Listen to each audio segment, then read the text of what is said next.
حبايبي طلاب الشهاده الاعداديه، السلام عليكم ورحمه الله وبركاته. ازيكم عاملين ايه؟ يا رب تكونوا بخير وكويسين، وان شاء الله يوصل لكم الفيديو ده وانتم بخير وصحه وسعاده.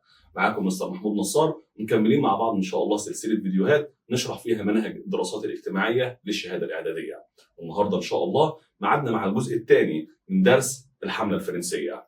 ومن غير اي كلام يلا بينا على طول.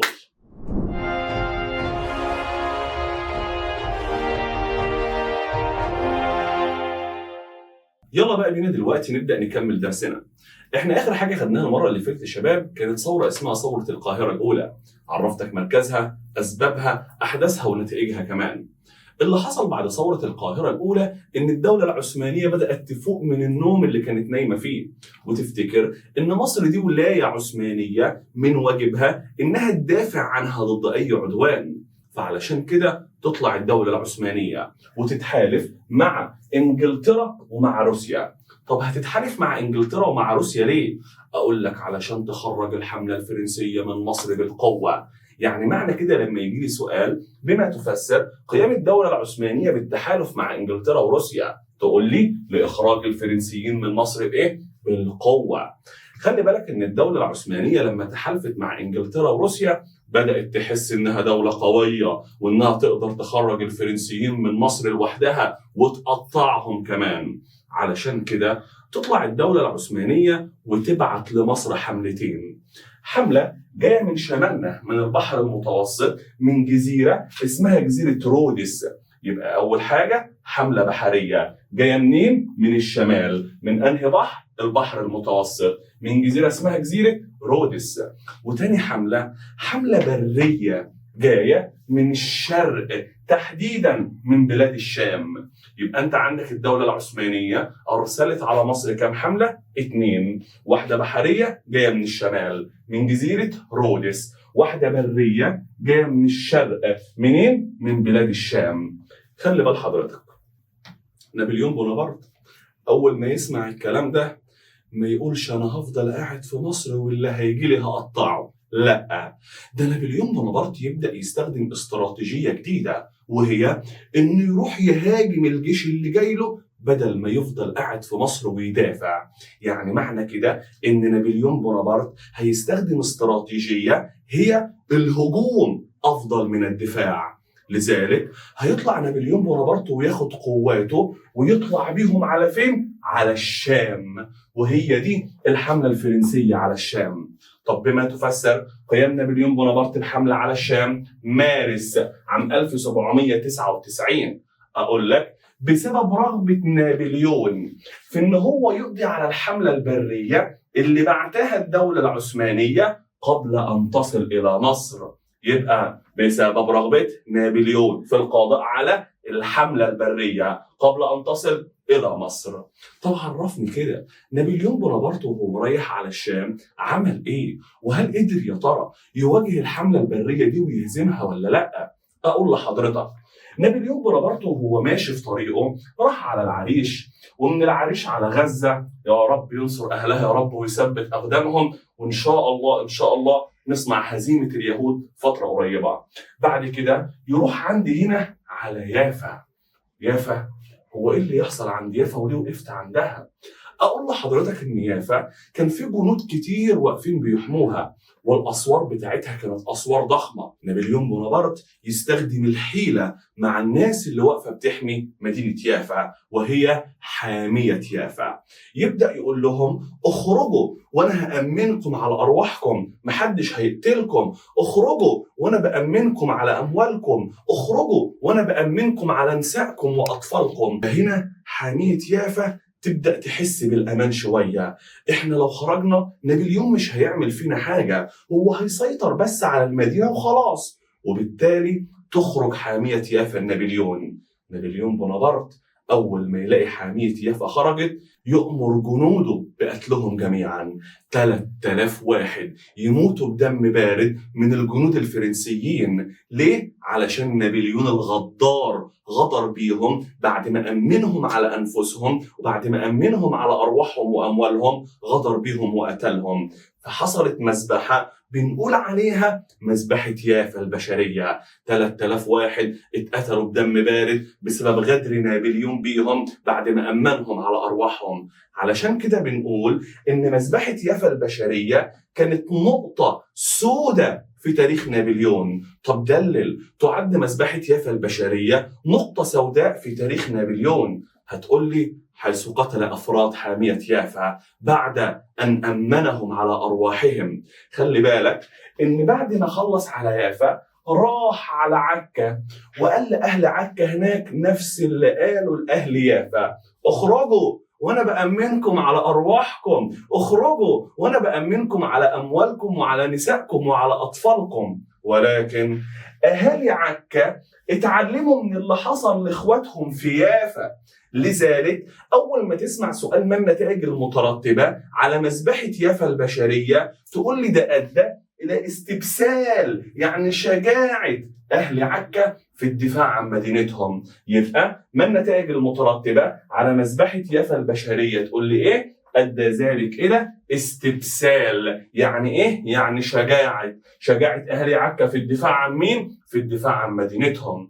خلي بالك الجزئيه اللي جايه دي مهمه جدا.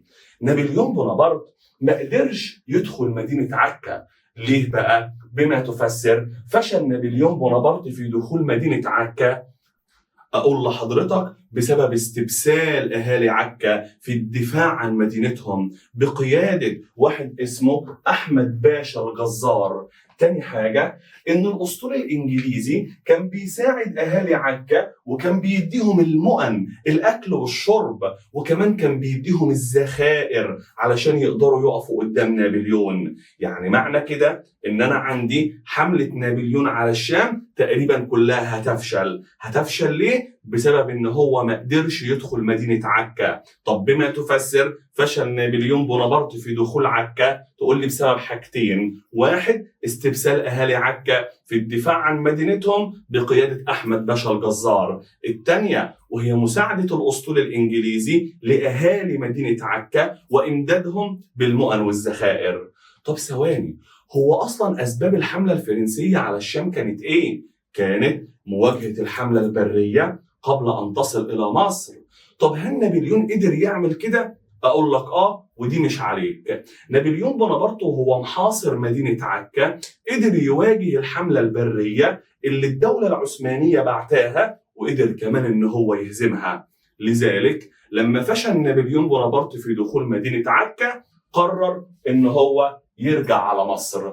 يبقى أهم الأسئلة كالآتي: واحد، تحالفت الدولة العثمانية مع نقط ونقط لإخراج الفرنسيين من مصر بالقوة؟ تقول لي على طول مع إنجلترا ومع روسيا. بما تفسر قدوم الحملة الفرنسية على الشام بسبب رغبة نابليون في القضاء على الحملة البرية قبل أن تصل إلى مصر. ما النتائج المترتبة على مذبحة يافا البشرية؟ استبسال أهالي عكا في الدفاع عن مدينتهم. دلل، تعد مذبحة يافا نقطة سوداء في تاريخ نابليون؟ تقول لي على طول بسبب قتله لحامية يافا بعد أن أمنهم على أرواحهم. طب بما تفسر فشل نابليون بونابرت في دخول مدينة عكا؟ عندي سببين: واحد، استبسال أهالي عكا في الدفاع عن مدينتهم بقيادة أحمد باشا الجزار. الثانية هتقول لي على طول مساعدة الأسطول الإنجليزي لأهالي مدينة عكا وإمدادهم بالمؤن والذخائر. صح أو غلط؟ نجحت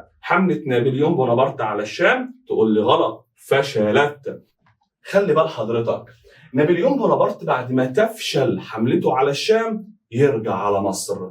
لكن أول ما يرجع على مصر يلاقي إن الحملة البحرية اللي جاية من جزيرة رودس وصلت للإسكندرية، وتحديدا وقفت عند حتة اسمها خليج أبي قير، ونزل عندك الجنود العثمانيين في مدينة الإسكندرية تحديدا عند حتة اسمها خليج أبي قير. فهنا نابليون بونابرت ياخد جنوده ويطلع على طول على الإسكندرية، وتحصل ما بين القوات العثمانية والقوات الفرنسية معركة هي موقعة أبي قير البرية. يبقى موقعة أبي قير البرية كانت ما بين مين وما بين مين؟ تقول لي القوات العثمانية والحملة الفرنسية. بينما موقعة أبي قير البحرية كانت ما بين مين وما بين مين؟ أسطول إنجليزي بقيادة نيلسون وأسطول فرنسي. طيب ما تعرفني هنا النتائج المترتبة على موقعة أبي قير البرية هي إيه؟ أقول لحضرتك هزيمة القوات العثمانية وأسر قائدهم. طب إيه اللي حصل بعد موقعة أبي قير البرية؟ أقول لحضرتك جت رسالة نابليون من فرنسا. يا دي نابليون وسنينه، إيه اللي حصل بفرنسا؟ أقول لك تحالفت كل دول أوروبا ضد فرنسا. فهنا يقرر نابليون إن هو يخرج من مصر في السر من غير ما حد من جنوده يعرف حاجة، ويطلع يجري على فرنسا. ليه؟ علشان يواجه الدول الأوروبية اللي تحالفت ضد فرنسا. يعني معنى كده خرج نابليون بونابرت سرا إلى فرنسا بعد نقط. تقول لي بعد موقعة أبي قير البرية. طب بما تفسر خروج نابليون بونابرت سرا إلى فرنسا؟ أقول لك بسبب تحالف الدول الأوروبية ضد فرنسا. طب مين كده اللي هيكون قائد للحملة الفرنسية بعد رحيل نابليون؟ أقول لحضرتك واحد اسمه كليبر. وخلي بالك إن كليبر ده ما كانش عايز أصلا يقعد في مصر. إيه؟ كليبر ما كانش عايز يقعد بالحملة الفرنسية في مصر. ليه؟ أقول لك والله الراجل ده كان من أنصار الرحيل. يعني إيه من أنصار الرحيل؟ يعني عايز ياخد قواته ويتكل على الله من مصر. طب ليه؟ لأن الراجل ده قعد كده بدأ يحسبها بالورقة والقلم. لقى إن الجنود الفرنسيين أعدادهم بدأت تقل. ليه؟ بسبب الحروب الكتير، كمان بسبب مرض حصل لهم وهم في الشام اسمه مرض الطاعون، ودي مش عليك. كمان لأن المصريين عمالين يعملوا ثورات على الفرنسيين. كمان لقى المماليك بدأوا يرجعوا يقاوموا الحملة الفرنسية. وغير ده كله الدولة العثمانية ما بقتش ساكتة من ساعة ما تحالفت مع روسيا وإنجلترا وهي نفخة نفسها، وبدأت تبعت لمصر حملات جديدة تحديدا على العريش وعلى دمياط. لذلك قرر كليبر إن هو يخرج من مصر. يبقى هنا معايا سؤال في غاية الأهمية، دلل أو بما تفسر. أول حاجة هيقول لك دلل أو بما تفسر. كان كليبر من أنصار جلاء الحملة عن مصر. جلاء يعني إيه؟ يعني رحيل، وده تعريف هديهولك في آخر الدرس. طب إيه السبب اللي خلى كليبر يفكر إن هو ياخد رجالته ويمشي من مصر؟ واحد، بسبب تناقص عدد جنود الحملة الفرنسية. يبقى إيه؟ بسبب تناقص عدد جنود الحملة الفرنسية. 2، إرسال الدولة العثمانية حملات جديدة على مصر تحديدا على العريش وعلى دمياط. 3، عودة المماليك للمقاومة. 4، عودة المصريين للثورات اللي بدأت عندك في الشرقية وبدأت تمتد للدلتا كلها. يبقى أنت عندك 4 أسباب خلت كليبر يفكر إن هو يرحل عن مصر. 1، تناقص عدد جنود الحملة الفرنسية. 2، إرسال الدولة العثمانية حملات على مصر على العريش ودمياط. 3، عودة المماليك للمقاومة. 4، عودة المصريين للثورات اللي قلت لك بدأت في الشرقية وبدأت تمتد لوسط الدلتا. خلي بال حضرتك كليبر بدأ بالفعل ينفذ خطته في إن هو يرحل عن مصر. هيقعد كليبر مع الدولة العثمانية ويبدأ يتفاوض معاها. أؤمر يا دولة يا عثمانية، عايزة إيه حضرتك؟ الدولة العثمانية تقول له بكل بساطة أنا عايزك ترحل أنت ورجالتك من مصر. كليبر يقول لها والله أنا عايز أعمل كده، ولكن هخرج أنا ورجالتي من مصر على نفقة الدولة العثمانية. يعني إيه؟ يعني الدولة العثمانية هي اللي هتجيب السفن وإحنا نحمل عليها المدافع والمعدات بتاعتنا وحط عليها جنودي، والدولة العثمانية تودينا لغاية فرنسا. وهنا الدولة العثمانية تقول له إحنا موافقين، المهم يا كليبر أنت ورجالتك تخرجوا من مصر. وهنا الدولة العثمانية تطلب من كليبر انه يسمح لقواتها ان هي تخش القاهره. خلاص بقى ما انت كده كده انت ورجالتك ماشيين. فبالفعل كليبر يقول لهم وماله، اتفضلوا وتدخل القوات العثمانيه لمدينه القاهره. خلي بالك كل اللي أنا بقوله لك ده حصل في اتفاقية ما بين كليبر والدولة العثمانية اسمها اتفاقية العريش. طب تعالى بقى كده خد لي أهم الأسئلة اللي عليها. بما تفسر عقد اتفاقية العريش بين كليبر والدولة العثمانية؟ تقول لي بسبب إدراك كليبر. يعني إيه؟ يعني فهم كليبر خطورة واستحالة بقاء الحملة في مصر. يبقى تاني، بما تفسر عقد اتفاقية العريش بين كليبر والدولة العثمانية، تقول لي بسبب إدراك كليبر استحالة بقاء الحملة الفرنسية فين؟ في مصر، بسبب الأخطار اللي بتواجهها. طب الاتفاقية دي اتفقوا فيها على إيه؟ إيه هي شروطها؟ أقول لحضرتك خروج القوات الفرنسية من مصر على نفقة الدولة العثمانية. طب يا ترى بقى الاتفاقية دي نجحت وخلاص الحملة الفرنسية هتخرج من مصر في عهد كليبر؟ غلط. غلط ليه؟ ما الأمور كلها تمام واتفقوا مع بعض وخلاص نقرأ الفاتحة ونتكل. قال لك لا، الحكومة البريطانية هتطلع وتقول أنا مش عايزة الفرنسيين يخرجوا من مصر بهبتهم وبمدافعهم وبمعداتهم، لا، أنا عايزة الفرنسيين يخرجوا من مصر وهم مكسورين ومذلولين، يخرجوا كأسرى حرب في السلاسل من غير معدات أو مدافع. وهنا كليبر يتجنن، بالتأكيد مش هوافق على الموضوع ده، وبالفعل تفشل اتفاقية العريش. يبقى هنا السؤال، بما تفسر فشل اتفاقية العريش؟ تقول لي بسبب رفض الحكومة البريطانية خروج الحملة الفرنسية وطلبها خروجهم كإيه؟ كأسرى حرب. هنا كليبر يرفض وتفشل الاتفاقية. فاكر الجنود العثمانيين اللي كليبر سمح لهم يخشوا القاهرة لما اتفق مع الدولة العثمانية؟ أقول لحضرتك كليبر هيبدأ يهاجمهم ويطردهم مرة تانية للشام. سؤال بيغيب عن الكل، وهو دخلت القوات العثمانية القاهرة في ظل قيادة نقط للحملة؟ تقول لي كليبر. علشان كده شرحتها لك وانا شغال. يبقى تخلي بالك اثناء المفاوضات كليبر سمح للقوات العثمانية ان هي تخش القاهرة، ولكن بعد فشل اتفاقية العريش طردهم كليبر للشام. يبقى اوعى تنسى السؤال ده، سؤال مستويات عليا وبيغيب عن الكل. دخلت القوات العثمانية القاهرة في ظل قيادة نقط للحملة؟ تقول لي في ظل قيادة كليبر.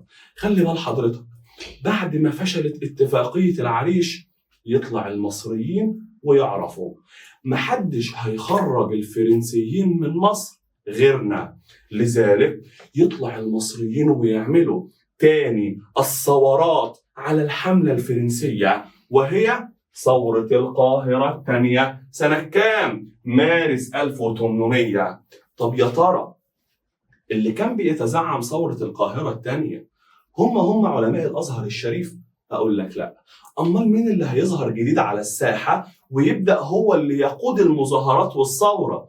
أقول لك واحد اسمه عمر مكرم. عمر مكرم ده نقيب الأشراف، اوعى تنسى الجزئية دي. يبقى أنت عندك اللي هيقود ثورة القاهرة الثانية واحد اسمه إيه؟ اسمه عمر مكرم.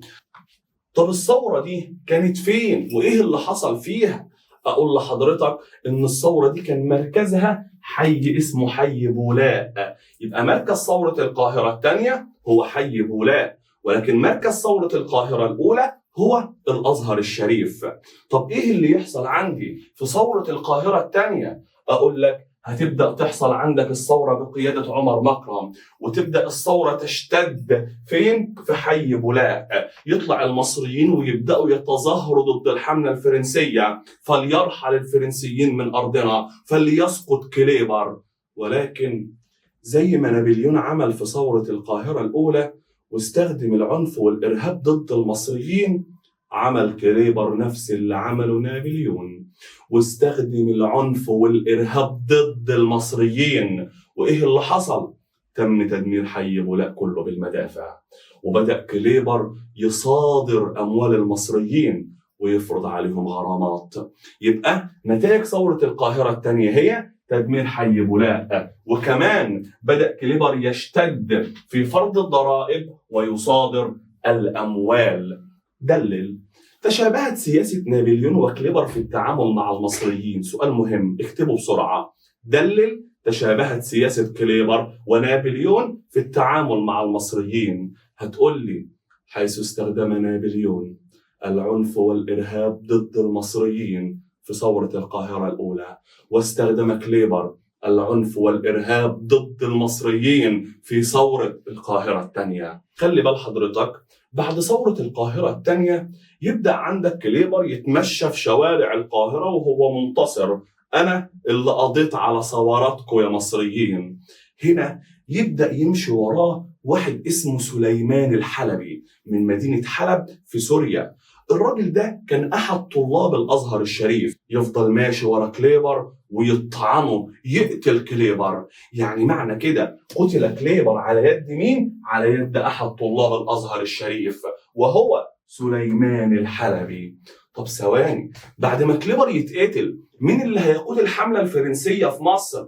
أقول لك آخر قائد للحملة وهو مينو. يبقى تخلي بالك، بعد مقتل كليبر تولى عندك مينو الحكم أو قيادة الحملة الفرنسية في مصر. ولكن مينو كان عكس كليبر. إيه؟ طب ليه؟ لأن كليبر كان من أنصار الرحيل، عايز يرحل ويتكل على الله. أما مينو من أنصار البقاء، عايز يفضل قاعد في مصر. علشان كده يطلع مينو ويبدأ يعمل إصلاحات في مختلف المجالات في مصر. ما هو مفكر إنه قاعد فيها كتير. يبدأ يعمل إصلاحات في مجال الزراعة، في مجال الصناعة، في التجارة، في النظام القضائي كمان. يبقى تخلي بالك، دلل كان مينو من أنصار البقاء. هتقول لي حيث أراد تحويل مصر إلى مستعمرة فرنسية كبرى، فقام بإصلاحات في مختلف المجالات: زراعة، صناعة، تجارة، صحة، وقضاء أو نظام قضائي.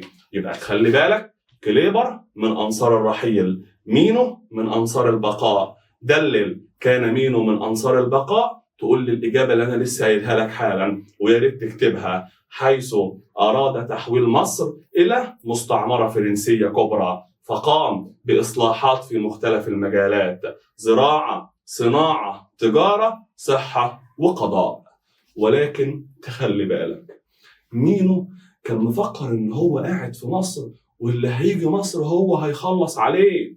ولكن إنجلترا ما تستحملش بقاء الحملة الفرنسية في مصر أكتر من كده.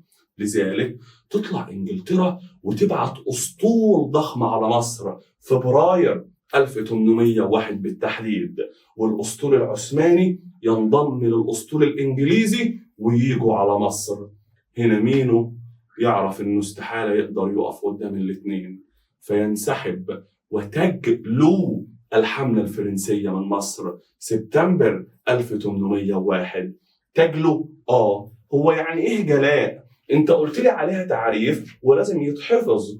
أقول لحضرتك جلاء ده معناه رحيل قوات الاحتلال عن البلد المحتل. يبقى خرجت الحملة الفرنسية من مصر في ظل قيادة نقط للحملة، تقول لي مينو. كان نقط آخر قائد للحملة الفرنسية، تقول لي مينو. كان نقط من أنصار الرحيل كليبر. قتل كليبر على يد سليمان الحلبي. تزعم نقط ثورة القاهرة الثانية عمر مكرم. فشلت اتفاقية العريش بسبب رفض نقط للاتفاقية الحكومة البريطانية. دلل كان مينو من أنصار البقاء، حيث أراد تحويل مصر إلى مستعمرة فرنسية كبرى، فقام بإصلاحات في مختلف المجالات: زراعة، صناعة، تجارة، صحة، وقضاء. طيب دلوقتي احنا اتكلمنا خلاص عن الحملة الفرنسية وعرفنا ايه اللي حصل فيها بالتحديد.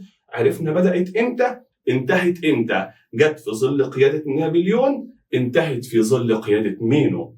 طب تعالى بقى دلوقتي نبدأ نتكلم عن نتائج الحملة الفرنسية. خلي بالك، نتائج الحملة الفرنسية في غاية الأهمية. الورقة دي بالذات إن شاء الله هتلاقيها موجودة تحت في الكومنتات، ولو لقيت نفسك محتاج الملزمة بالكامل ابعت لي على الرقم اللي بيظهر قدامك في الملزمة، وهبعت لك الملزمة كلها PDF في عينيا. خلي بال حضرتك ان اول ما تشوف سؤال يقول ما النتائج المترتبه على الحمله الفرنسيه، عندك 5 اجابات لازم تكتبهم، وما تقلقش في ال5 دول في 5 اسئله هبدا اعرفهم لك واحنا شغالين. لو قال لي ما النتائج المترتبه على الحمله الفرنسيه، هتقول لي نمو الوعي القومي لدى المصريين، 2 توجيه انظار اوروبا لاهميه موقع مصر، 3 تنظيم امور الحكم والاداره، 4 قيام علماء الحمله باعمال هامه، 5 اهتمام الفرنسيين بالمجالات الاقتصاديه والاجتماعيه. دول ال5 اللي هتكتبهم لو جالك سؤال ما النتائج المترتبه على الحمله الفرنسيه. طب تعالى بقى امسك لي ال5 دول وابدا فهمهم لي واديني عليهم اهم الاسئله. سهله. 1 نمو الوعي القومي لدى المصريين، ده معناه ايه؟ معناه ان المصريين بداوا يفهموا وبداوا يعرفوا ان دولتهم ملكهم، وانهم لازم يختاروا مين يحكمهم ومين لا. طب مستر لو جالي السؤال وقال لي دلل اثرت الحمله الفرنسيه على الوعي القومي لدى المصريين، اجاوب واقول له ايه؟ تقول لي حيث ظهر ذلك واضحا بعد رحيل الحمله، عندما قام المصريين بالتمسك باختيار من يحكمهم. يبقى تاني، ظهر ذلك واضحا امتى؟ بعد رحيل الحمله الفرنسيه، حينما تمسك المصريين بحقهم في اختيار من يحكمهم. طب دي اول حاجه. الثانيه توجيه انظار اوروبا لاهميه موقع مصر. هو يعني يا مستر اوروبا ما كانتش عارفه ان مصر موقعها متميز؟ اقول لك لا، كانت عارفه، ولكن الحمله الفرنسيه بدات تبرز موقع مصر بشكل كبير لكل دول اوروبا، خاصه انجلترا. وهتبدا انجلترا بعد كده تحاول باي طريقه من الطرق انها تسيطر على مصر زي ما هنعرف ان شاء الله. طب السؤال هنا يجي لي ازاي؟ 1 اكمل. يقول لي ايه؟ اقول لك اثرت الحمله الفرنسيه في ابراز موقع مصر خاصه لنقط، تقول لي خاصه لانجلترا. او وجهت الحمله الفرنسيه انظار اوروبا خاصه نقط لاهميه موقع مصر، تقول لي انجلترا. او يجي لي السؤال دلل اظهرت الحمله الفرنسيه اهميه موقع مصر، ساعتها هقول له حيث وجهت الحمله انظار اوروبا خاصة انجلترا لأهمية موقع مصر، فكان الحرص من انجلترا على السيطرة على مصر زي ما هنعرف ان شاء الله بعد كده. طب دي تاني حاجة. الثالثة اقول لك تنظيم امور الحكم والإدارة. ايه يعني ايه تنظيم امور الحكم والإدارة؟ يعني لما نابليون بونابرت دخل مصر بدأ يغير في نظام الحكم ونظام الإدارة. بدل ما كان بيحكم مصر والي عثماني وكان هو ليه الكلمة الأولى والأخيرة، بدأ نابليون بونابرت يعلم المصريين مجالس الشورى. إيه؟ يعني إيه مجالس الشورى؟ يعني نقعد مع بعض ونتشاور في أمر معين علشان يعود بالنفع على كل المصريين. هو نابليون بونابرت عمل كده؟ لا، ده الراجل ده كان حلو وكويس. اقول لك اسكت، تكبر ثالثه ثانوي ادب ان شاء الله تعرف ان نابليون بونابرت عمل كده لمصلحته هو مش لمصلحه المصريين. يبقى معنى كده ان نابليون بونابرت هيغير في نظام الحكم والاداره. هيعمل ايه؟ هيعلمنا مجالس الشورى. طب هيعلمنا ازاي نظام مجالس الشورى واننا نقعد مع بعض ونبدا نتشاور؟ اقول لك هيبدأ يعمل حاجة في مصر وهي الدواوين. إيه؟ يعني إيه كلمة الديوان أو الدواوين؟ عبارة عن مجلس بنقعد فيه وبنبدأ نتشاور مع بعض في أمر معين يعود بالنفع على الجميع. يبقى تخلي بالك نابليون بونابرت هيبدأ يعمل إيه؟ الدواوين. بما تفسر إنشاء نابليون بونابرت للدواوين، تقول لي ليه؟ لتدريب الأعيان دول اللي هم يعني الناس الكبيرة في المجتمع والعلماء المصريين. هدربهم على إيه؟ على نظام مجالس الشورى. طب مستر هو في دواوين عملها نابليون هحفظها؟ أيوة 3 ولازم يتحفظوا صم. لأنه واحنا بنتكلم إن شاء الله عن محمد علي وبناء مصر الحديثة هقول لك برضو عمل ديوان ومجلس ويتحفظوا. طيب إيه هي الدواوين اللي عملها نابليون بونابرت؟ الديوان العام، ديوان القاهرة، دواوين الأقاليم. مهمتهم إيه دول؟ لما تكبر إن شاء الله ثالثة ثانوي أدبي هتعرف مهمة كل ديوان فيهم، ما تقلقش. يبقى قام نابليون بونابرت بتنظيم أمور الحكم والإدارة. إزاي؟ عن طريق إنشاء الدواوين. بما تفسر قيام نابليون بإنشاء الدواوين؟ تقول لي لتدريب الأعيان والعلماء على نظام مجالس الشورى. إيه هي الدواوين اللي عملها نابليون؟ 3: ديوان عام، ديوان قاهرة، دواوين الأقاليم. طب شكرا، تنظيم أمور الحكم والإدارة. 4: أقول لحضرتك قيام علماء الحملة بأعمال هامة في مصر. خلي بال حضرتك إن النتائج العلمية للحملة الفرنسية هي أهم نتائج الحملة. أهم نتائج الحملة ليه؟ هم العلماء دول عملوا إيه يعني؟ تعال معايا. أول حاجة عندك عملها العلماء، بدأوا يدرسوا إن هم يشقوا قناة تربط بين البحر المتوسط وما بين البحر الأحمر اللي احنا النهاردة بنقول عليها قناة السويس. خلي بالك زي ما كانت قناة السويس فكرة الفرنسيين، برضو اللي هيبدأ ينفذها هو مهندس فرنسي اسمه ديليسيبس، هناخده إن شاء الله في خلفاء محمد علي. يبقى أول حاجة عملها عندي علماء الحملة هو دراسة شق قناة تربط ما بين إيه؟ تربط بين البحر الأحمر والمتوسط. طب وبعدين عملوا إيه كمان؟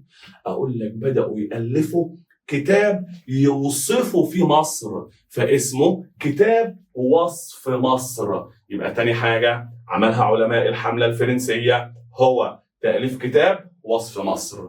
التالتة أقول لك اكتشفوا حجر اسمه حجر رشيد. إيه حجر رشيد ده؟ عبارة عن صخرة محفور عليها الخط الهيروغليفي والخط الإغريقي والخط القبطي. يطلع عالم اسمه شامبليون ويبدأ يعرف حرف الألف مثلا في اللغة اليونانية أو الإغريقية إيه، وفي اللغة القبطية، وكمان في الكتابة الهيروغليفية. فأصبحنا من خلال فك شامبليون للشفرة دي نقدر نتعرف على الحاجات اللي المصريين كاتبينها على الأهرامات والمقابر والمعابد وغيره. يعني معنى كده إن اكتشاف حجر رشيد ساعدنا احنا كمصريين إننا نبدأ نتعرف على تاريخ مصر القديمة. أقول لك يبقى تالت حاجة هي اكتشاف حجر رشيد. ده ساعد على إيه؟ ساعد على التعرف على تاريخ مصر القديم. وآخر حاجة ورابع حاجة علماء الحملة عملوها هي إنشاء المجمع العلمي المصري. هو يعني إيه مجمع علمي؟ أقول لك عبارة عن مكان بيجتمع فيه العلماء وغيرهم علشان يبدأوا يدرسوا بعض المسائل، بعض الأمور الطبيعية، الحكومة تاخد رأيهم، والكلام ده إن شاء الله تعرفه بالتفصيل في ثالثة ثانوي أدبي. يبقى رابع حاجة وهي إيه؟ وهي إنشاء المجمع العلمي المصري. يبقى أنا دلوقتي فهمتك إن أنت عندك النتائج العلمية للحملة الفرنسية هي أهم نتائج الحملة. علماء الحملة الفرنسية عملوا كم حاجة؟ عملوا 4 حاجات. أول حاجة عملها عندك علماء الحملة وهي دراسة شق قناة تربط بين بحر أحمر ومتوسط. 2 قلت لك تأليف كتاب وصف مصر.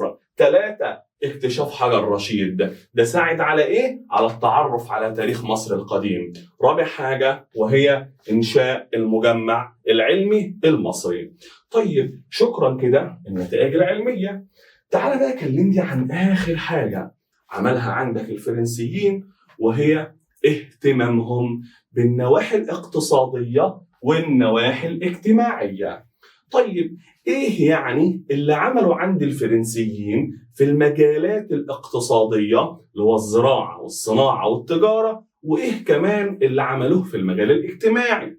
أقول لك والله في الزراعة بدأوا ينوعوا المحاصيل الزراعية. يعني إيه؟ يعني بدأوا يزرعوا محاصيل جديدة أو المحاصيل اللي كانوا المصريين أصلاً بيزرعوها. وكمان بدأوا يهتموا بشؤون الري. يبقى في الزراعة نوعوا المحاصيل، اهتموا بشؤون الري. طب في الصناعة عملوا إيه؟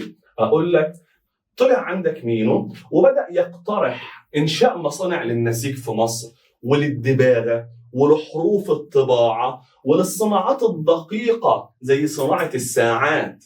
خلي بالك إن مينو ما خلاش عامل مصري يشتغل في المصانع اللي عملتها الحملة. ليه؟ علشان ما تتسربش أسرار الصناعة للمصريين. يعني معنى كده إن الراجل ده بالمصانع اللي عملها أو بالصناعات اللي اقترح إنها تتعمل في مصر ما كانش ناوي يفيد المصريين بحاجة. طب تالت حاجة عندي وهي التجارة، عمل إيه فيها مينو؟ أقول لك بدأ يطلع مينو ويفتح أسواق جديدة لمصر للمنتجات اللي المصريين بيعملوها أو للمصانع اللي الحملة الفرنسية هتعملها. يعني إيه؟ يعني بدأ يفتح أسواق علشان يبيع فيها المنتجات بتاعتنا، سواء المنتجات المصرية أو المنتجات اللي هتتعمل في المصانع بتاعت الحملة الفرنسية. يبقى طلع مينو وبدأ يفتح أسواق جديدة لمصر. فين؟ في بلاد البحر الأحمر، وكمان حتة اسمها دارفور ودي في السودان، وكمان الحبشة وبلاد شمال إفريقيا. طيب ده كده في المجال الاقتصادي. المجال الاجتماعي بقى يعني ايه وعمل فيه ايه؟ اقول لك المجال الاجتماعي دي معناه الحاجات اللي تخص المجتمع المصري، الشعب المصري. طب هو يعني الحملة الفرنسية عملت حاجة للشعب المصري؟ اقول لحضرتك عملت لنا محاجر صحية. فين؟ في القاهرة وفي بعض المدن الاخرى. خلي بالك كلمة المحاجر الصحية دي معناها الحجر الصحي، اللي هو مثلا لما يكون عندي مريض بعزله لمدة معينة لغاية ما يتم الشفاء على خير. يبقى هو ده اللي عملته الحملة الفرنسية في المجال الاجتماعي، إنشاء المحاجر الصحية في القاهرة. خلي بالك آخر حاجة معايا في الدرس هو سؤال في غاية الأهمية. دلل لم تكن الحملة الفرنسية على مصر مجرد حملة عسكرية للغزو والاحتلال. يعني الحملة اللي عملتها فرنسا على مصر ما كانتش زيها زي أي غزوة جايين يحتلوا بس مصر وخلاص. إيه دليلي على الكلام ده؟ أقول لك الدليل على الكلام ده إن أنت عندك نابليون جاب معاه مجموعة من العلماء في مختلف المجالات، واستحالة تكون دولة جاية تحتل دولة تانية وبس تجيب معاها علماء. لا، ده الراجل ده كان جاي علشان يحتل وعلشان يدرس. فده اللي خلى الحملة العسكرية اللي عملتها فرنسا مش مجرد غزوة عادية بس للاحتلال. يبقى واحد، حيث اصطحب نابليون معه مجموعة من العلماء في مختلف المجالات. اثنين، هتقول لي عمل نابليون على تنظيم امور الحكم والاداره في مصر، اللي هو الدواوين ومجالس الشورى اللي حب يدرب عليها الاعيان والعلماء. خلي بالك ان فرنسا في الوقت ده كانت برضه موجود فيها نظام مجالس الشورى، فنابليون بونابرت حب يعلم المصريين ويعمل في مصر زي ما كانت فرنسا في ذلك الوقت بعد الثوره الفرنسية. يبقى دلل لم تكن الحملة العسكرية لفرنسا على مصر مجرد حملة تقليدية للغزو والاحتلال. هتقول لي على طول الإجابتين دول. واحد، حيث اصطحب نابليون معه مجموعة من العلماء في مختلف المجالات.